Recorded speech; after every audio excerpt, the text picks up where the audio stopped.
So, but she's giving you a clue. If she's confused, there's something that she's not getting. Yeah. So, Mom. So you can ask her what she's confused about. All right. When we were in role play, did I hear that she was confused? No. So, Mom, does that make sense to you, what I just said? Not at all. There's plenty for you to eat here. Yeah, no, I thought you were going to say that. So it has to do with just how important it is to me to be vegan, how important it is to the values I really hold around that. So the task that you have is to make it clear to her why, without getting sucked into defending those values. Yeah. So, whether we agree or disagree on my values, I guess I just want you to hear how awful it is, how painful it is for me to come home, and home of all places, your house of all places, the house that I was raised in, and not be welcome for exactly the way that I am, for the choices I've made in my life. Does that leave you as confused as before, or does that make a little more sense?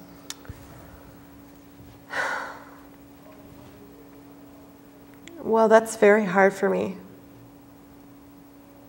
That's very hard for me because I'm your mother and my job is to take care of you. And at the same time, to hear that you're not accepted and celebrated for who you are, I mean, that's not what I want to do. So what is happening is painful, but connected. Mm-hmm.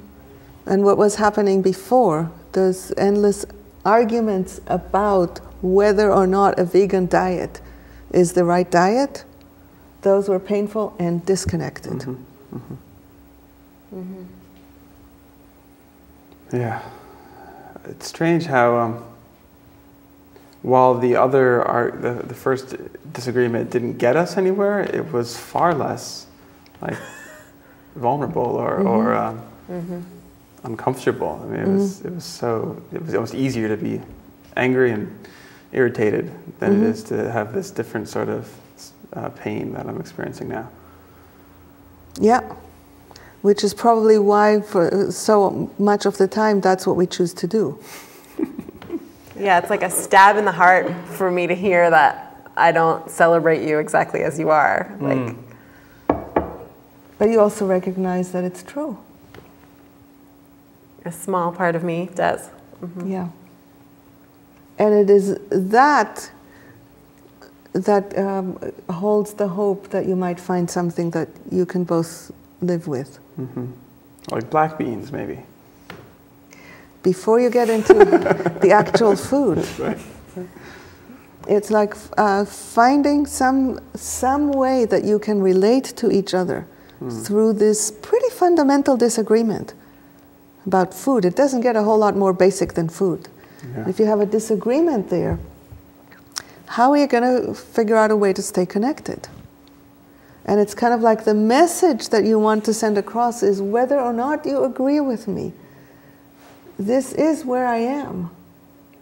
Would you make it easier for me to come eat with you? And we can have the conversation, but please, I want to be able to eat when I come home while things are where they are. Are you willing to accommodate me?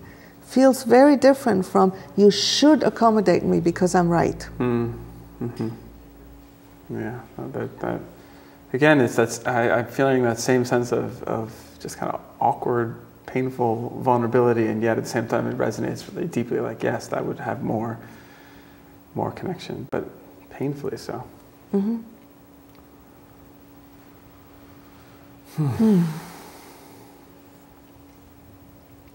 What's going on for you?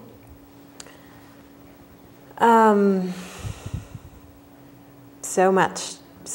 It's like, there's so much tied up in you and me being your mom. There's so much. It's so hard to separate.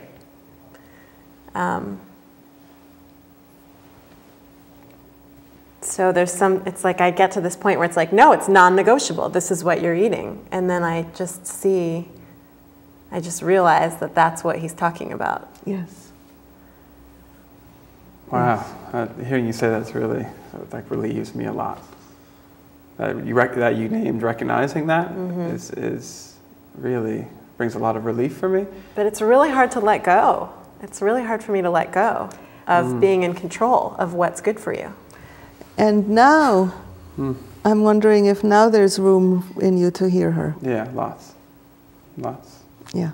Yeah, hearing that it was a struggle for you, that you recognized it was for me, and that there was knowing there was an inner conflict in you, really opened up my heart a lot. Just the sense that you were wrestling with something, and that what you were wrestling with was partly me, it was partly my values and my concerns, and then partly what I heard is your desire for my well-being and for control over my well-being.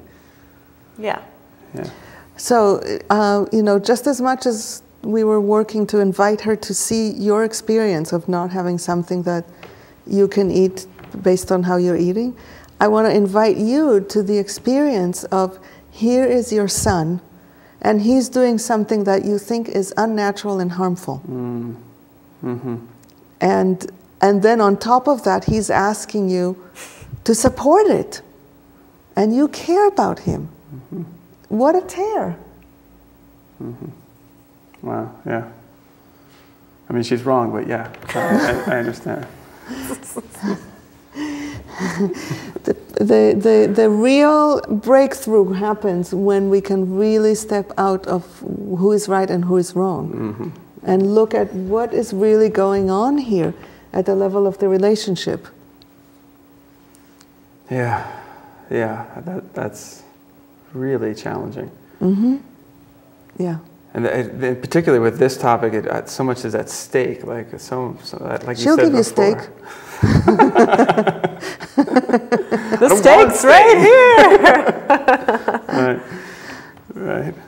No. But so much is at stake for both of us. Yeah. That's what was hard to see before, but I have a lot more clarity about that now. Yeah.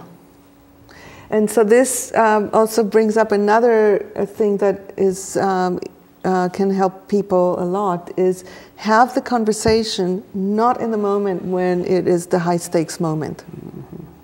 So not at dinner. Not at dinner, talk about dinner. Some other time when you talk, one of you can bring it up.